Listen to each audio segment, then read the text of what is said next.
are luxury cars, and then there are luxury cars. This is probably one of the most delightful cars I've ever had the pleasure of spending time in. This is the Mercedes-Maybach EQS 680. If you like this video, I hope that you'll subscribe. I hope you'll also follow along on our social channels where we share lots of information every day. And go over to A Girl's Guide to Cars and look up stories on the cars you need to know more about. We have a lot of details there. I hope you'll share this video with somebody that you love. And if you see a video pop up in the corner of this screen, that's because we added a video that we think you will love too. The Mercedes-Maybach EQS 680 is all Maybach, which is the pinnacle for Mercedes-Benz when it comes to luxury.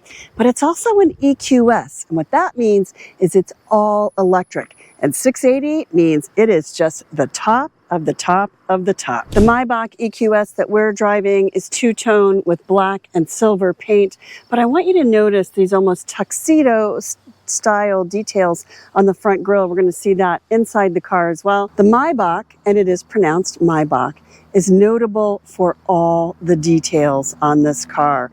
Notice the Maybach logo embedded here in these lower vents. Notice there are logos here in the headlights, these digital headlights. And look at how beautiful these LED running lights are. You'll see the Maybach name here on the wheel caps, this really beautiful Nautilus style wheel. The EQS logo is over here, but over here you'll see the Maybach name on the running boards, which you don't really need. This is not a super tall SUV, but those are a delightful convenience. You'll also see the Maybach logo back here on this rear panel between the liftgate and the rear window. And you'll see the name Maybach here on the liftgate, just under these really beautiful telltale lights that span the liftgate. Hey Mercedes, How can I help? navigate to the parking spot, Newark Airport. Okay, I'll have a look. Here is what I found. Where do you want to go? Calculating route. Thank you. All right, so now it's taking me to the parking spot where I need to leave this car. And I'm sad, but I can't take it with me in my check-on luggage. It cannot fly with me. So I'm going to drop this off and head out to my hotel for the evening. But I still have 60 miles and about an hour and 15-minute drive ahead of me. So let's talk about what this car is like behind the wheel. I have this really great augmented reality here, which gives me a video view of my next turn when I'm using navigation. And it also gives me arrows and very clear instruction here in my head-up display. So this is telling me that I'm going to take this exit here towards New York City, and really clear, very good graphics on their navigation system. This isn't unique to the EQS, by the way, or the Maybach. This is something that we have that you'll see in every Mercedes vehicle that has this system. It's an option that's available in most of them. And it's something that we've really come to love. So I had enough range to get back to the airport where I'm dropping off this car, but I was a little nervous that I might actually be a little too close to empty. So I decided to stop at this Shell station, and I want to show you what I did to power the car. So the only way to do it was to download the Shell app. But once I did, this is a 100 watt, and this was a 180, and this was a 100 kilowatt hour charge port. Look at how big and thick these cords are. The larger the cords, the more juice that they carry to your car. So I'm watching as the range on the car increases. In fact, I'll show you. I was at about 149 miles, literally just 2 minutes ago. So I've added 15 miles. I'm probably gonna just hang out here for another like 3 or 4 minutes, and then I'll have, if I can get it close to about 200 miles, That'll make me feel comfortable. That'll give me plenty of energy to get where I'm going. Without any doubt, the best place to sit in the Maybach is right here. And I'm not going to sit there because I'm going to show you this feature. You push this button over here on the door and the front seat pushes forward. And now the rear passenger seat will lay flat or almost flat. It'll recline. Notice the footrest that's pulling out there, and then the seat is reclining. You can also turn on the massage feature so that you are really, truly comfortable. When you're done lounging, press this button here and the seat returns to its original position. The Maybach is filled with really clever and thoughtful details, like these bolster pillows that have the Maybach name embossed here and the logo embossed here, so you never forget. Also, the seat belts are outlined in red light, so you can always see them. You'll never be lost in the dark with those. And then there's some really clever features in here that I'm going to show you that are really beautiful. The door panels in the rear seat have these really beautiful Burmester speaker covers, and then here are our seat controls right here on the door. Passengers in the Maybach have an entertainment screen here, and then they also have their own headphones that tuck away right here in the door. In the center console here, push a button to reveal your cup holders.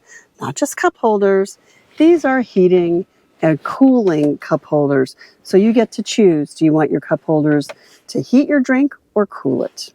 There's a little cubby here, and then here is a screen that you can actually pop out to control the screens in the front. Underneath the center console is another really clever detail, and that is we have airplane tray tables. You can pull these out and put a tablet or a computer here and maybe write a letter. In addition to the bolster pillows, we have ultra suede headrest pillows here. There is a cubby here, which I believe you can opt for options in here, such as champagne glasses, and there's even another little storage cubby up here. The Maybach has this panoramic sunroof that extends over the entire cabin. It's a little bright and sunny today, so I have it closed, but then there are lights here, there are lights here, and a grab bar here, just in case you find yourself needing to hold on the off-road course. So while I power the Mercedes-Maybach, I just need to get a few extra miles on the range there to make sure I get where I'm going safely. Let's talk about cargo space, because this is a nicely sized cargo space, and it looks like the seats don't fold down. No. This is a nicely sized cargo space, and there's a little space even underneath the cargo floor if you need room for extra stuff. But let's take a look at what we have back here. The cargo space is pretty roomy. I had room for 3 rollerboards and some tote bags. We actually had quite a lot of gear back here today. But I want to point out this, and that is that these rear seats are pretty permanent. There is this very permanent cargo cover that actually has Burmester speakers embedded. And then there's a little trim piece there that again is that sort of piano, beautiful wooden trim that we saw on the rear of the seat backs and in the front seat. And then there's a little storage space here underneath the cargo floor. Let me show you that. So just a tiny little spot here. If you needed to put something small in here, you might even fit a charge cord or something like that. You could do that. Mercedes has given us a charge cord. I'm assuming it's a level 1, which is essentially a household outlet. But let's take a look. Oh no, this is a level 2. So you could actually charge this into an outlet that provides a 240 volt charge. And then here's the adapter. So if you don't have the 240 volt, you can actually plug this in and you get you can use this in a 120 volt household outlet, which is pretty standard. Very nice that Mercedes sought to give you this really nice Webasto charge kit with either the 240, this is the adapter, or the 120 volt. That is a nice detail. But then again, this is an ultra luxury car, and it does think about everything you need. Another detail that I really do love is this. Key in pocket, just push on the handles and they pop right out. Push on them again and they retract to lock the car. I love that. Okay, so I've just finished charging. It took me about 10 minutes. I added about 50 miles of charge. That's a pretty decent number. Now, let's get on our way. So now I'm on the highway. Traffic is kind of light. I'm going to set it in strong recuperation mode. I have 196 miles left on my range and 59 miles to drive. So I will leave plenty of power in the battery for the next driver and plenty of power to get where I'm going. I appreciate being able to stop and charge for 10 minutes and get that extra level of power that just gives me comfort. Now, I'm going to drive in recuperation modes because I really love recuperation mode. That is something that is really spectacular. And in recuperation mode, I just pull this left paddle, and anytime I lift my foot off the accelerator, you can visibly and very clearly feel the car slow. In fact, the brake lights will come on. And that is regenerative braking or one pedal driving. And it's not exactly one pedal driving because it will come very close to a full stop, but it won't come to a full stop. The regenerative braking in this system will slow the car enough that at low speeds, you will come to a full stop, but at higher speeds, you'll actually have to use the brake to come to a full stop. And that was my experience yesterday when I was driving slowly anyway, say approaching a stop sign or in a parking lot, I was able to come to a full stop without touching the brake. But at higher speeds, like say getting off the highway, exiting the highway, I did need to hit the brake when I got to that point because I was going too fast for the system to fully stop. But regenerative braking is going to extend the range on your battery. And that's really the fun and exciting thing about regen braking is you can, through that regenerative braking, add miles to the battery. Not a lot, but, over the course of a day to add a half dozen or a dozen miles feels really good. And it also feels wonderful to know when you're in stop and go traffic and you're using that braking, that you are actually not using gas or using fuel or energy to sit in bumper to bumper traffic, but you're actually recouping miles to the battery by sitting in traffic that's crawling along.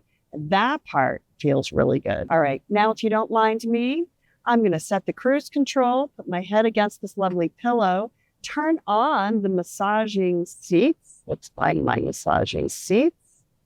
And I'm going to just enjoy being on the road in the Mercedes-Maybach EQS 680. The Maybach has an all-electric range of about 280 to 300 miles. We actually had about 310 miles on the range reader when we left the garage yesterday, although I will say it's ticked down pretty quickly. We're at about 50% after driving about 90 miles and running the air conditioning. So that maybe really is a little more in keeping with the real world range of 250 to 280 miles. But I might have been driving with a little bit of a heavy foot as well. The Maybach puts out 649 horsepower and it is fun. Despite being a 4-passenger SUV that is ultra luxury and top of its game, there's actually a lot about this car that makes sense. It is an SUV. It's not really intended for off-roading, but it can. There is off-road mode. The size and shape of this SUV is really more about passenger comfort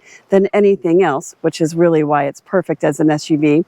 And then, of course, it carries that ultra luxury price tag. $181,000 to start. Ours as outfitted just a hair under $200,000. Yes, that's a lot of money, but in the grand scheme of things, for all the things you get, this luxury electric powertrain, the hyper screen, all the incredible leather covered surfaces, all the things that are stitched and all of the detail, it doesn't really seem all that ridiculous if a $200,000 ultra luxury car is on your shopping list.